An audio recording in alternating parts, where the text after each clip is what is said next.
Hi, Aditi. Are you ready for the fourth story with Mason? Today we have that special backpack I showed you. I took it out of the case, and it goes with story number 4, Mason in the Big Blue Sky. And it's Mason's little backpack. I don't know if I can put it on him with one hand, but we're going to try to put it on him and let him wear it while we read the story.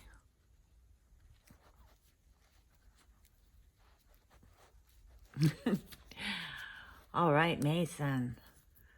Now he has his little backpack on. Are you ready for the story, Mason?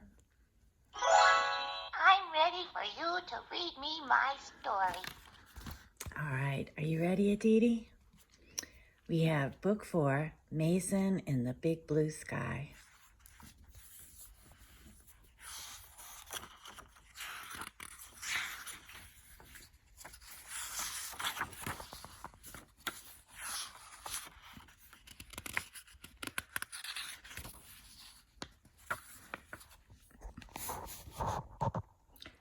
Mason sat in Jacob's backpack, excited for his very first trip on an airplane. I can't wait to fly with you, Mason, Jacob whispered to the little bear. Mason was a bit nervous, but Jacob assured him that he would be safe and that the view from the airplane window would be spectacular. I can't wait either, Mason whispered back to Jacob. The little bear enjoyed seeing new things. Oh, how fun! After making sure his backpack was the proper size for a carry-on, Jacob placed some colorful sidewalk chalk in his bag of marbles and fitted the little bag over Mason's arms. Now you have a backpack, just like me, said Jacob. Be sure to hang on to these. You can count on me, said Mason happily. He knew that helping out a friend was one of the best things to do. I'm having fun now.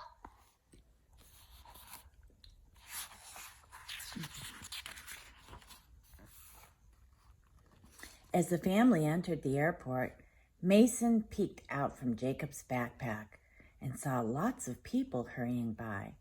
When one of the guards tucked Harry into an animal crate, Mason thought how happy he was that he didn't have to get in a small box like that. I have to close my backpack, Jacob told Mason. It's just for a few minutes, so don't worry. Although he didn't really want to, he ducked his head and let Jacob zip the backpack close. Mason didn't like dark places. Oh, I wish I had my nightlight. Inside the backpack, Mason didn't know what was going on, but he felt himself lifted high and set down with a bump. The floor seemed to move beneath him as he heard other strange buzzing and clanking sounds. Where's Jacob? Mason wondered. He started to get anxious. My, this is a tricky pickle.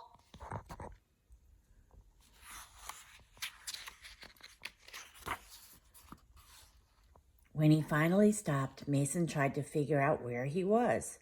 He unzipped the backpack and slowly poked his head out. He saw Harry and several other dogs and cats in animal crates, which was a big relief.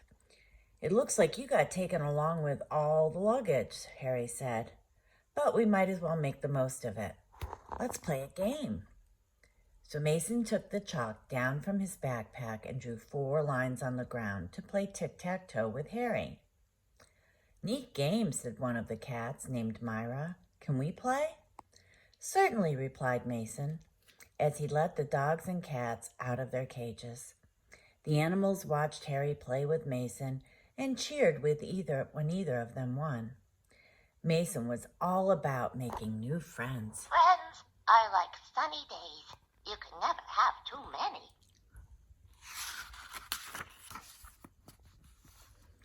After several games of tic-tac-toe, Myra said, How about a different game, one all of us could play together? Unable to find another game in Jacob's backpack, Mason grabbed his own backpack and looked inside. All I have are these little rocks, said Mason. Those are marbles, she said. Let's play. She then drew a circle on the floor with the chalk. Mason began to feel excited. This is positively thrilling.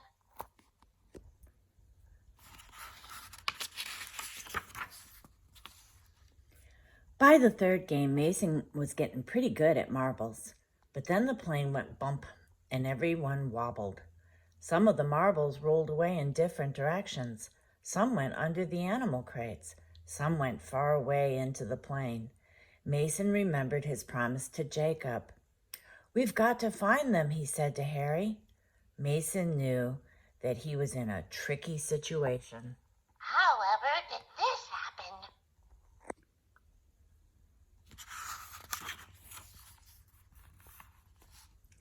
Mason and Harry went looking for the marbles. Where could they be? Mason wondered. Harry let out a soft whine.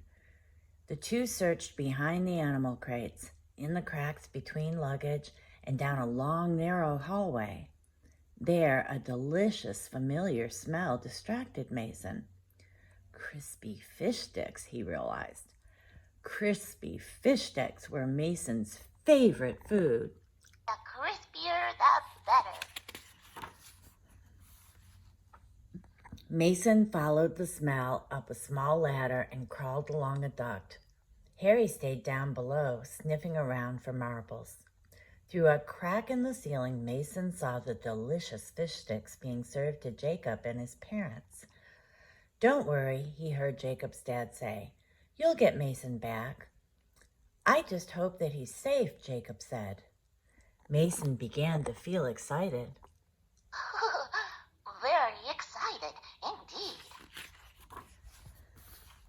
indeed. But then Mason remembered his mission to find Jacob's marbles before the plane landed. So Harry and Mason searched, finding one wedged under a blue suitcase, one stuck on a lost piece of gum, and one resting on the top of an air vent. But not nearly all of them. Where could the rest of the marbles be, Mason wondered. When they finally returned to Harry's travel crate, they discovered that the other dogs and cats had found the rest. Thank you, Mason said. That was a close call. I hope I don't have to do that again.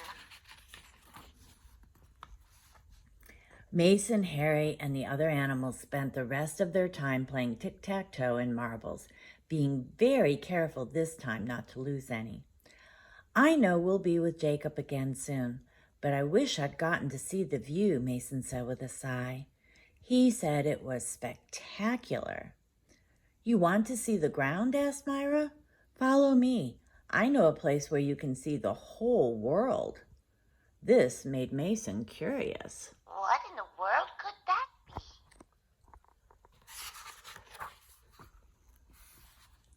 Mason followed Myra behind a stack of boxes. She then pushed one aside, uncovering a small window, which revealed the most spectacular view. Mason couldn't believe his eyes. How absolutely amazing. Just then, the two felt the airplane shake and heard the echoes of the flight attendant's voice telling the passengers that they would be landing shortly.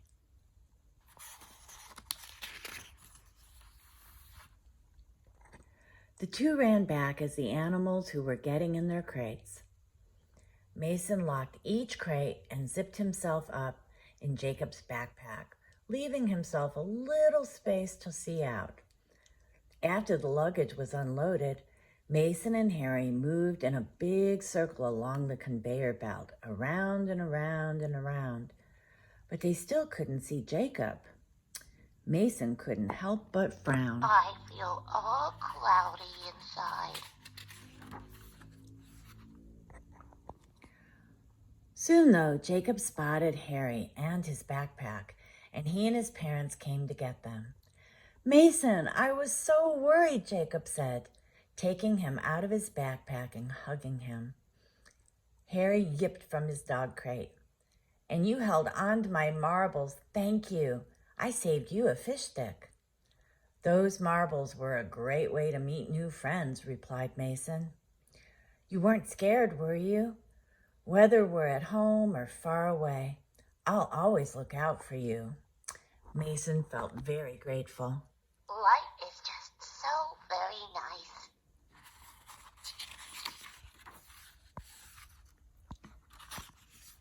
That's the end of Mason's 4th book. Good night, Mason. Goodbye. Good night, Aditi. I love you.